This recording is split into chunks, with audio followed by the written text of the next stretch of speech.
Hello दोस्तों, मेरा नाम है अर्जुन। स्वागत है आपका मेरे यूट्यूब चैनल पे। गाइस, आज की वीडियो में हम बात करने वाले हैं नेशनल इनकम के न्यूमेरिकल्स के बारे में। देखो, ये जो टॉपिक है ये काफ़ी ज़्यादा इंपॉर्टेंट रहता है एग्जाम के पॉइंट ऑफ व्यू से, और इसकी जो बेसिक कॉन्सेप्चुअल वीडियो थी वो मैंने अपने चैनल पर जा करके अपलोड करी हुई है। आप उसको देख सकते हो, तभी आपको आगे के न्यूमेरिकल्स या आगे के कॉन्सेप्ट अच्छे से समझ में आएंगे। तो चलिए जल्दी से वीडियो को शुरू करते हैं।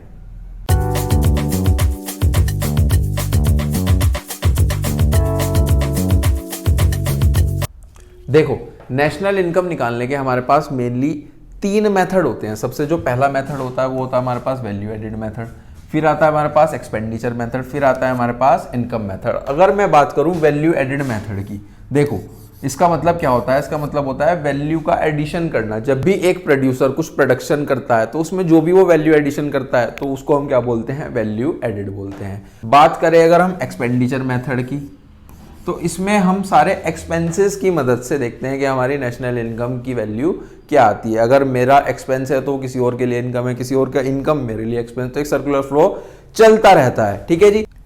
बात करें हम इनकम मेथड की, तो जितना भी हमारे पास प्रोडक्शन होता है, प्रोडक्शन से होने वाली इनकम, कैसी इनकम, प्रोडक्टिव आइटम्स वाली इनकम। इसमें अनप्रोडक्टिव वाली नहीं ऐड करनी है। जितनी भी हमारे पास, क्योंकि हम नेशनल इनकम की बात कर रहे हैं, नेशनल, तो जितनी भी सारी इनकम होगी वो सब हम इसमें क्या कर देंगे, एड ऑन कर देंगे प्रोडक्टिव वाली। ठीक है जी, ये चीज क्लियर है। अब एक एक करके इसको समझते हैं कि इसमें आगे क्या फर्दर कंपोनेंट्स होते हैं। सबसे पहले हम बात करेंगे इनकम मेथड की, समझेंगे। सबसे पहले हम बात करेंगे इनकम मेथड की। देखो, इनकम मेथड में बेसिकली हम एनडीपी एट एफसी निकालते हैं, एक एग्रीगेट निकालते हैं जिसको हम क्या बोलते हैं, एनडीपी एट एफसी। इसमें 5 चीजें होती हैं। सबसे पहला होता है हमारे पास पी आर आई एम और ई। ठीक है जी, ये एक शॉर्ट फॉर्म है। इसका जो फॉर्मूला है उसको याद करने की, P R I M E. ठीक है जी, एग्जाम में नहीं लिख के आनी है, ये आप समझने के पॉइंट ऑफ व्यू से है। पी से क्या होता है, पी से होता है हमारे पास प्रॉफिट। क्या होता है, प्रॉफिट। आर से होता है रेंट एंड रॉयल्टी। आई से होता है हमारे पास इंटरेस्ट। एम से होता है हमारे पास mixed income of self employed, और ई से होता है हमारे पास कंपनसेशन ऑफ एम्प्लॉयज। ये चीज क्लियर है। 5 चीजें, prime, P R I M E, profit, rent and royalty, interest, mixed income और कंपनसेशन ऑफ एम्प्लॉयज। अब इनको भी एक एक करके समझते हैं। देखो जी, सबसे पहले अगर मैं बात करूं प्रॉफिट की, प्रॉफिट मेनली बेसिकली होता किसका है, एंटरप्रेन्योर्स का होता है हमारे पास प्रॉफिट। ठीक है, उसमें भी अगर कई बार प्रॉफिट की वैल्यू गिवन ना हो तो 3 चीजें यहां पर आपको एड ऑन करनी होती है। सबसे पहली चीज होती है डिविडेंड। शेयर होल्डर्स को जो आपको पैसा देना होता है उसको डिविडेंड बोलते हैं। इसके बाद आता है retained earnings. Retained earnings, retained earnings का जो दूसरा नाम होता है वो होता है अनडिस्ट्रीब्यूटेड प्रॉफिट। Undistributed profits. ठीक है जी। थर्ड चीज जो आपको इसमें ऐड ऑन करनी होती है वो होता है हमारे पास कॉर्पोरेट टैक्स। Corporate tax. ठीक है, जब भी क्वेश्चन में आपको ये गिवन ना होगा तो आपको इन तीनों का सम करना होगा। ये 3 वैल्यूज गिवन होगी, इनका सम करोगे तो आपको पता लग जाएगा। उसके बाद आ जाता है rent and royalty. Rent and royalty क्या होता है, देखो जब भी हम किसी की कोई भी एसेट यूज करते हैं, ठीक है जी, बदले में हम उसको क्या देते हैं, रॉयल्टी देते हैं। ठीक है, रेंट तो सिंपल ही है, रेंट तो आपको पता ही है। रेंट और रॉयल्टी हमारे पास ये हो जाता है। इंटरेस्ट, ये जो दोनों है ये हमारे पास पैसिव होते हैं, पैसिव सोर्स ऑफ इनकम कहलाते हैं। फिर बात करें एम से था हमारे पास मिक्स्ड इनकम। मिक्स्ड इनकम का मतलब क्या होता है, mixed income of self employed में वो लोग आ जाते हैं जो खुद से प्रोडक्शन करके पैसा कमाते हैं। ठीक है, जैसे हमारे पास जितने भी बिजनेसमैन हो गए हैं ना, तो इसमें आ जाएगा हमारे पास बिजनेसमैन की इनकम। ठीक है जी, समझ में आ गया। इसके बाद है compensation of employees. Compensation of employees में बेसिकली आ जाते हैं हमारे पास सैलरीड पर्सन। कौन आ जाते हैं, जितने भी सारे हमारे सैलरी वाले होते हैं, है ना। तो इसमें भी कई बार ऐसा होता है कि कंपनसेशन ऑफ एम्प्लॉयज की डायरेक्ट वैल्यू क्वेश्चन में गिवन नहीं होती है, तो आपको कुछ चीजें इसमें ऐड ऑन करनी होगी। जैसे जो सबसे पहली है वो है वेजेस एंड सैलरीज। अब सैलरीड एम्प्लॉयज इसके अंदर है ना, तो वेजेस एंड सैलरीज उनको मिलेगी, wages and salaries in cash. Second number पे होता है wages and salaries in kind. इसका मतलब क्या होता है, जैसे अगर हमारे पास कोई एम्प्लॉइज है, हमने उन्हीं के बच्चों को जो है एजुकेशन दिलवा दिया, हाउसिंग फैसिलिटी दिलवा दी, तो वो हमारे पास wages and salaries in kind में आ जाता है। लास्ट होता है हमारे पास एम्प्लॉयर्स कॉन्ट्रीब्यूशन।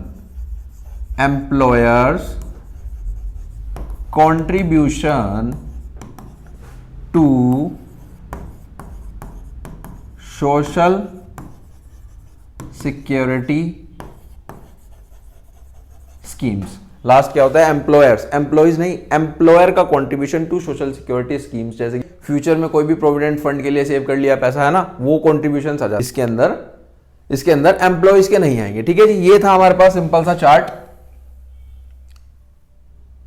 इनकम मेथड का। इसमें 5 चीजें हैं, profit, rent and royalty, interest, mixed income और कंपनसेशन ऑफ एम्प्लॉइज। अपना चलते हैं अब एक्सपेंडिचर मेथड की तरफ। देखो, एक्सपेंडिचर मेथड में हम किस एग्रीगेट की बात करते हैं? एक्सपेंडिचर मेथड में हम बात करते हैं जीडीपी एट एमपी की बात करते हैं। इसमें जितने भी सारे हमारे एक्सपेंसेस हैं उनकी मदद से हम नेशनल इनकम को निकालने के लिए देखते हैं। जैसे कि हमारे पास 4 सेक्टर हैं। हाउस, ये हमारे पास हाउस होल्ड्स हो जाता है। ठीक है, ये हमारे पास बेसिकली फार्म, गवर्नमेंट और रेस्ट ऑफ द वर्ल्ड। ठीक है जी, 4 सेक्टर होते हैं। सबसे पहला है private final consumption expenditure. Private final consumption expenditure में जितने भी हाउस होल्ड्स का खर्चा होता है, हम लोगों का खर्चा होता है, वो आ जाता है प्राइवेट फाइनल कंजम्पशन एक्सपेंडिचर के अंदर। उसके बाद आ जाता है ग्रॉस डोमेस्टिक कैपिटल फॉर्मेशन, जिसको हम इन्वेस्टमेंट एक्सपेंडिचर भी बोलते हैं। क्या बोलते हैं? Investment expenditure. ठीक है जी, यहां पे बेसिकली इन्वेस्टमेंट की बात हो रही है कि इन्वेस्टमेंट से रिलेटेड जितना भी खर्चा है फर्म्स का, है ना, तो वो जाता है जीडीसीएफ में। कई बार इस वाले केस में, सेकंड वाली चीज में जीडीसीएफ की वैल्यू गिवन नहीं होती है, तो उसमें 2 वैल्यूज और गिवन होगी। क्या होगी? वो होगी gross domestic fixed capital formation, GDFCF. यहां पे है जीडीसीएफ, यहां पे क्या होगा? जीडीएफसीएफ। इस एफ का मतलब क्या है? Fixed capital formation. इसमें आपको एक चीज ऐड ऑन करनी पड़ेगी जिसको हम बोलते हैं चेंज इन स्टॉक। क्या बोलते हैं? Change in stock. ये चेंज का साइन होता है। इसका भी एक फॉर्मूला होता है, वो क्या होता है? Closing stock minus opening stock. Closing stock minus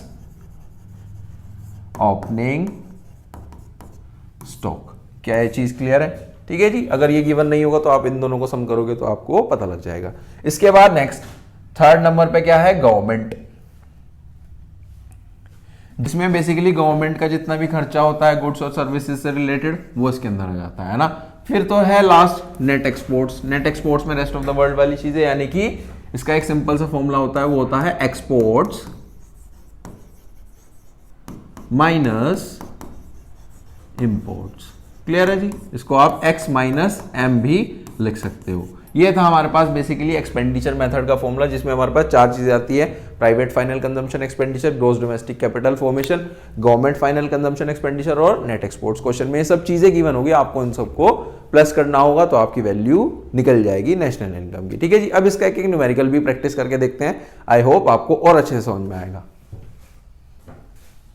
देखो जी, सबसे फर्स्ट क्वेश्चन क्या है? आपको कैलकुलेट करना है एनएनपी एट एफसी। इसका मतलब क्या होता है? नेशनल इनकम कैलकुलेट करना है इन सब चीजों से। अब आपको देखना होगा जो भी फॉलोइंग चीजें आपके पास गिवन है कि वो प्राइम से रिलेटेड है, यानी कि इनकम मेथड से रिलेटेड है, या फिर एक्सपेंडिचर मेथड से रिलेटेड है। जैसे हम यहां पर चेक करते हैं, यहां पर हमारे पास रेंट एंड इंटरेस्ट और अनडिस्ट्रीब्यूटेड प्रॉफिट, मिक्स्ड इनकम चीजें, देखो वेजेस एंड सैलरीज कंपनसेशन में ऐड हो जाएगा। तो ये सब चीजें हमारे पास इनकम मेथड की है। तो चलिए जल्दी से इसको सॉल्व करने की कोशिश करते हैं। क्वेश्चन में कहा गया है, क्वेश्चन में बोला गया है आपको एनएनपी एट एफसी निकालना है। ये अभी हम देखेंगे कैसे निकलेगा। सबसे पहले तो आप एनडीपी एट एफसी का फॉर्मूला लगाओ। एनडीपी एट एफसी का फॉर्मूला लगाओ, जो कि क्या था हमारे पास? Prime PRI plus M plus E। यही था हमारे पास फॉर्मूला। आपको एग्जाम में ऐसे नहीं लिख के आना है, आपको कंप्लीट लिखना है। ठीक है, प्राइम कोई भी बच्चा नहीं लिखेगा, ये सिर्फ और सिर्फ एक मेमोरी टेक्निक है। प्रॉफिट जब भी क्वेश्चन नहीं गिवन होता था तो 3 चीजें उसमें ऐड ऑन होती थी। अभी हम चेक करेंगे प्रॉफिट की वैल्यू दिख रही है? नहीं सर, नहीं दिख रही है। तो हम क्या क्या ऐड करेंगे?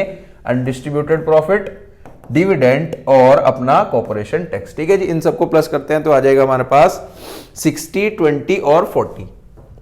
इनकी वैल्यू लिख लेते हैं 60, 20 और 40। ठीक है, रेंट और इंटरेस्ट दोनों जो है कंबाइंड गिवन है, कंबाइंड वैल्यू गिवन है ये रही देखो, कंबाइंड गिवन है 160, ठीक है, आप इसको लिख लोगे 160, यहाँ पे लिख लिया हमने 160। इसके बाद मिक्स्ड इनकम, मिक्स्ड इनकम की वैल्यू देखते हैं कितनी गिवन है। मिक्स्ड इनकम की वैल्यू गिवन है, ये रही 280, ठीक है जी, इसको भी आप वहीं पे लिख लो 280। लास्ट है हमारे पास कंपनसेशन ऑफ एम्प्लॉइज। क्या कंपनसेशन ऑफ एम्प्लॉइज गिवन है? अगर नहीं गिवन है तो उसमें अगेन कुछ चीजें हमें ऐड ऑन करनी पड़ेगी। नहीं गिवन है, हम ये रहा कंपनसेशन ऑफ एम्प्लॉइज की जगह हम क्या ले लेंगे, वेजेस एंड सैलरीज 600, ठीक है जी, सिंपल। अब आपको क्या करना है, इन सबको प्लस करना है। अगर हम इन सबको प्लस करेंगे तो आ जाएगा हमारे पास, ये आ गया हमारे पास 1160 आया है एनडीपी एट एफसी। क्या आया है, एनडीपी एट एफसी। अब ये एक एग्रीगेट है, आपको दूसरा एग्रीगेट फाइंड आउट करना है। वो कैसे फाइंड आउट करोगे, सिंपल, आप इसकी वैल्यू यहां पर रख सकते हो। देखो कैसे रखेंगे, यहां पर रख दो आप एनडीपी एट एफसी, ठीक है जी। अब आपको सिंपल वही एग्रीगेट की मदद से करना है कि डोमेस्टिक से नेशनल की तरफ जाना है। डोमेस्टिक से नेशनल का मतलब क्या होता है कि प्लस एनएफआई, यानी कि इसमें net factor income from abroad को आपको एड ऑन करना होगा। ये थी हमारे पास 1160 प्लस एनएफआई। ये क्वेश्चन में एनएफआई चेक करते हैं कितना है, ये रहा, माइनस का 20 गिवन है, तो यहां पे लिख दो माइनस का 20, तो वैल्यू आ गई हमारे पास 1140। ये हमारे पास क्या है, एनएनपी एट एफसी, ठीक है जी। यही था हमारे पास क्वेश्चन नंबर फर्स्ट। इस तरीके से करना है। पहले तो आपको बेसिकली उसका फॉर्मूला रखना है एनडीपी एट एफसी का इनकम मेथड से, फिर उसकी मदद से हम नेशनल इनकम निकालना सीखेंगे किस तरीके से निकलती है। चलते हैं नेक्स्ट क्वेश्चन की तरफ। देखो जी नेक्स्ट क्वेश्चन क्या है, नेक्स्ट क्वेश्चन है आपको जीएनपी एट एफसी निकालना है। क्या निकालना है, जीएनपी एट एफसी। अब यहाँ पर क्या क्या चीजें गिवन है, यहाँ पर गिवन है NDFCF, government final consumption expenditure, private final consumption expenditure. तो आपको पता लग रहा होगा देखने से कि ये सब चीजें तो एक्सपेंडिचर मेथड की है। तो सिंपल, सबसे पहले तो आप एक्सपेंडिचर मेथड का फॉर्मूला लगाओ। एक्सपेंडिचर मेथड का जो फॉर्मूला होता है वो क्या होता है, वो होता है GDP at MP is equals to private final consumption expenditure plus gross domestic capital formation plus government final consumption expenditure plus net exports. यही होता था हमारे पास फॉर्मूला। अब एक एक करके आपको वैल्यू रखनी है। सबसे पहले तो private final consumption expenditure check करते हैं कितना है। ये रहा जी, प्राइवेट फाइनल कंजम्पशन एक्सपेंडिचर 1500, लिख दो जी 1500 फटाफट से। ये आ गया हमारे पास 1500, ठीक है जी। इसके बाद ग्रॉस डोमेस्टिक कैपिटल फॉर्मेशन की वैल्यू चाहिए। क्या है क्वेश्चन में गिवन है, चेक करते हैं जी। नहीं, net domestic capital formation given है। अगर आपके पास नेट गिवन है और आपको ग्रोस निकालना है तो उसमें क्या करना पड़ेगा, सबसे पहले तो डेप्रिसिएशन को ऐड करना पड़ेगा। डेप्रिसिएशन कितना है, डेप्रिसिएशन ये रहा, दूसरे नाम से है कंजम्पशन ऑफ फिक्स कैपिटल, 50 का डेप्रिसिएशन है, प्लस चेंज इन स्टॉक भी उसमें ऐड ऑन करना होता है। चेंज इन स्टॉक हमारे पास यहाँ पर कहां है, वो आप निकालेंगे क्लोजिंग माइनस ओपनिंग की मदद से, ठीक है जी। सबसे पहले तो आप net domestic fix capital formation लिखो 350, ये है हमारे पास 350। अब इसमें आप सबसे पहले डेप्रिसिएशन प्लस कर दो। डेप्रिसिएशन कितना है, डेप्रिसिएशन है हमारे पास 50, डेप्रिसिएशन है हमारे पास 50 प्लस चेंज इन स्टॉक। देखो चेंज इन स्टॉक कैसे निकलता है, चेंज इन स्टॉक निकलता है क्लोजिंग माइनस ओपनिंग स्टॉक से, क्लोजिंग माइनस ओपनिंग स्टॉक से, ठीक है जी। क्लोजिंग क्वेश्चन में गिवन है 100, चेक करते हैं एक बारी। देखो जी क्लोजिंग स्टॉक कितना गिवन है, क्लोजिंग स्टॉक ये रहा 100। उसके बाद ओपनिंग स्टॉक कहाँ है, ओपनिंग स्टॉक ये रहा 60। एक 100 है और एक हमारे पास 60 है, तो 100 माइनस 60 करेंगे तो हमारे पास आ जाएगा 40। ये देखो 100 माइनस 60 करेंगे तो आ जाएगा हमारे पास 40, यही होगा 40। यहाँ पर ऊपर रख देंगे चेंज इन स्टॉक के नाम से। इसके बाद है government final consumption expenditure. Government final consumption expenditure को भी देखते हैं कितना है। गवर्नमेंट फाइनल कंजम्पशन एक्सपेंडिचर ये रहा 200, इसको उठा लो यहाँ से। और नेट एक्सपोर्ट, नेट एक्सपोर्ट्स भी, नेट एक्सपोर्ट्स है माइनस के 10। गवर्नमेंट फाइनल कंजम्पशन एक्सपेंडिचर है 200, नेट एक्सपोर्ट्स है माइनस के 10, ठीक है जी। अब इसको सबको प्लस करना है। इन सबको जब प्लस करोगे तो आ जाएगा हमारे पास, ये आ गया हमारे पास 2130। 2130 क्या है, जीडीपी एट एमपी। पहला एग्रीगेट तो हमारे पास आ गया है। अब आपको निकालना क्या है, निकालना था हमें क्वेश्चन के अंदर दूसरा एग्रीगेट जिसका है GNP at FC. GNP at FC निकालना है ना, तो देखो कैसे निकलता है। सिंपल, सबसे पहले आप लिखो यहां पर ऐसे, आपको जीएनपी एट एफसी निकालना है ना। और जीडीपी एट एमपी हमें पता है, तो हम कैसे निकालेंगे, डोमेस्टिक से नेशनल की तरफ चलेंगे, आ जाएगा हमारे पास प्लस NFIA, ठीक है जी। और एमपी से एफसी की तरफ जाना है तो आ जाएगा माइनस का नेट, ठीक है। ये था हमारे पास, इसकी वैल्यू थी 2130। क्वेश्चन में चेक करते हैं NFIA और NIT कितना है। देखो जी, NFIA रहा सबसे लास्ट में, net factor income from abroad minus का 30, और NIT भी चेक कर लेते हैं, ये रहा 40। एक है माइनस का 30 और एक है 40। ये है हमारे पास माइनस का 30 और ये है हमारे पास 40। तो आपको 70 में से माइनस करने हैं, तो ये आ जाएगा हमारे पास 2060। GNP एट FC की वैल्यू आ गई है 2060। समझ में आया? चलो जी नेक्स्ट क्वेश्चन की तरफ चलते हैं। देखो जी नेक्स्ट क्वेश्चन क्या गिवन है, कैलकुलेट नेशनल इनकम। सबसे पहले चीज तो यही है कि NNP एट FC आपको यहां से कैलकुलेट करनी है by income and expenditure method. दोनों ही मेथड से, इस बार तो क्वेश्चन ने बोल ही दिया है इनकम मेथड से और एक्सपेंडिचर मेथड से, तो आपको चेक करना होगा जो भी चीजें इनकम मेथड में जाती हैं वो आपको इनकम मेथड में लिखनी है, जो एक्सपेंडिचर की है वो एक्सपेंडिचर में लिखनी है, तो उसकी मदद से आप निकालोगे। सबसे पहले हम बात करते हैं इनकम मेथड की, ठीक है जी। इनकम मेथड की अगर हम बात करें तो इनकम मेथड का फॉर्मूला क्या होता है, बताओ जी। इनकम मेथड का फॉर्मूला हमारे पास होता है NDP एट FC, उसमें भी क्या, prime P plus R plus I plus M plus E, ठीक है जी। जो भी आंसर आएगा उसको हम कैसे करेंगे, इधर इस तरीके से निकालेंगे कि NNP एट FC को आप इधर रखो, NDP एट FC आपको पता होगा, फिर डोमेस्टिक से नेशनल पे चलेंगे तो प्लस NFIA। ये पूरा का पूरा हमारे पास इस तरीके से सॉल्व होगा। सबसे पहले हम इसको निकालने की कोशिश करते हैं। प्रॉफिट चेक करते हैं कितना क्वेश्चन में गिवन है। ये रहा जी हमारे पास क्वेश्चन। प्रॉफिट कहाँ लिखा है, प्रॉफिट ये रहा 800 का हमारे पास प्रॉफिट है।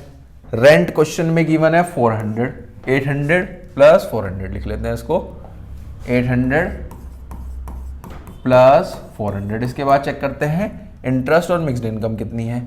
इंटरेस्ट ये रहा हमारे पास, इंटरेस्ट है हमारे पास 620 और मिक्स्ड इनकम क्वेश्चन में गिवन है 700, ठीक है जी। 620 और 700 लिख लेते हैं, 620 प्लस 700। और कंपनसेशन ऑफ एम्प्लॉयज देखते हैं क्वेश्चन में कितना गिवन है।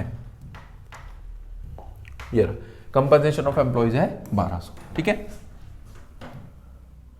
इन सबको आपको क्या करना है, प्लस करना है। प्लस करोगे तो आ जाएगा हमारे पास NDP एट FC, ठीक है 3720, ठीक है जी। अब आपको यहां पर रखना है इसको 3720 को, और इसमें NFIA ऐड ऑन कर देना है। NFIA क्वेश्चन में कितनी वैल्यू गिवन है, NFIA क्वेश्चन में वैल्यू है net factor income from abroad minus का 20, ठीक है जी। माइनस का 20 वहां पर ले जाकर आपको प्लस करना है, यहां पर लिखेंगे ये हो जाएगा माइनस का 20। तो वैल्यू आ गई हमारे पास, वैल्यू आ गई है हमारे पास 3700। ये है हमारे पास NNP at FC by income method, ठीक है जी। इसके बाद आपको एक्सपेंडिचर से भी निकाल करके दिखाना है, ठीक है जी। इसका स्क्रीनशॉट ले सकते हो आप, इस तरीके से है। आगे चलते हैं अपने एक्सपेंडिचर मेथड की तरफ। एक्सपेंडिचर मेथड क्या कहता है, एक्सपेंडिचर मेथड कहता है हमारे पास कि सबसे पहले आप निकालो GDP eight MP। GDP eight MP का फॉर्मूला क्या होता था, private final consumption expenditure plus gross domestic capital formation plus government final consumption expenditure plus net exports. ये इसका बेसिकली फॉर्मूला होता है। सबसे पहले तो आपको वैल्यूज उठानी है वहां से। देखो जी प्राइवेट फाइनल कंजम्पशन एक्सपेंडिचर ये रहा 2000, और क्या गिवन है क्वेश्चन में, क्वेश्चन में क्या हमारे पास gross domestic capital formation given है, नहीं, net domestic capital formation given है। तो आपको इसमें डेप्रिसिएशन ऐड ऑन करना पड़ेगा। सबसे पहले आप लिखो प्राइवेट फाइनल कंजम्पशन एक्सपेंडिचर 2000,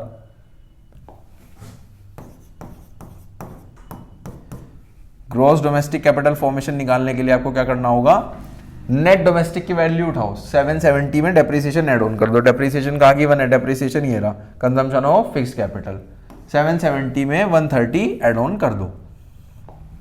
770 है हमारे पास नेट डोमेस्टिक कैपिटल फॉर्मेशन, 130 है हमारे पास depreciation. Government final consumption expenditure, government final consumption expenditure check करते हैं कितना, ये रहा गवर्नमेंट फाइनल कंजम्पशन एक्सपेंडिचर 1100, और नेट एक्सपोर्ट्स भी क्वेश्चन में गिवन है माइनस के 30, 1100 और माइनस के 30, 1100, ये आ जाएगा माइनस के 30। ठीक है जी। अब इस सब की जो वैल्यू निकालोगे वो आ जाएगी हमारे पास जीडीपी एट एमपी, वो है हमारे पास 3970। ठीक है। अब आपको निकालना क्या है, हमें निकालनी है नेशनल इनकम यानी कि एनएनपी एट एफसी, जो पता है वो इक्वल्स टू के रख दो जीडीपी एट एमपी। क्लियर है जी। देखो कैसे निकलेगा, सबसे पहले आपको ग्रोथ से नेट की तरफ जाना है यानी कि माइनस का डेप्रिसिएशन, डोमेस्टिक से नेशनल की तरफ जाना है यानी कि प्लस का एनएफआईए। ठीक है जी। इसके बाद एमपी से एफसी की तरफ जाना है यानी कि माइनस नेट। ठीक है। जीडीपी एट एमपी की वैल्यू है हमारे पास 3970। डेप्रिसिएशन क्वेश्चन में देखते हैं कितना है, क्वेश्चन में डेप्रिसिएशन की वैल्यू गिवन थी 130। एनएफआईए क्वेश्चन में गिवन है हमारे पास, ये रहा एनएफआईए क्वेश्चन में गिवन है माइनस का 20, और नेट हमारे पास गिवन है 120, माइनस का 20 और 120, तो ये भी माइनस का 120 है क्योंकि यहाँ पे माइनस का साइन है। जो सबको प्लस करोगे तो आ जाएगा हमारे पास एनएनपी एट एफसी। क्या आ जाएगा, एनएनपी एट एफसी, ये आ रहा है हमारे पास, ये आ गया हमारे पास 3700। ठीक है। और इसमें ये चीज आपको बड़े ध्यान से समझनी है कि नेशनल इनकम निकालने के लिए अगर आ गया इस तरीके का सवाल आ गया आपके पास कि इनकम मेथड से भी निकालो एक्सपेंडिचर मेथड से भी निकालो, तो दोनों से ही नेशनल इनकम की वैल्यू आपकी सेम आएगी। ठीक है जी। तो यही थे बेसिकली हमारे पास नेशनल इनकम के न्यूमेरिकल्स। आई होप आपको बहुत अच्छे से समझ में आएंगे। वीडियो अच्छी लगी हो तो लाइक शेयर कमेंट करना ना भूलें। मिलते हैं नेक्स्ट वीडियो में। Till then, thank you.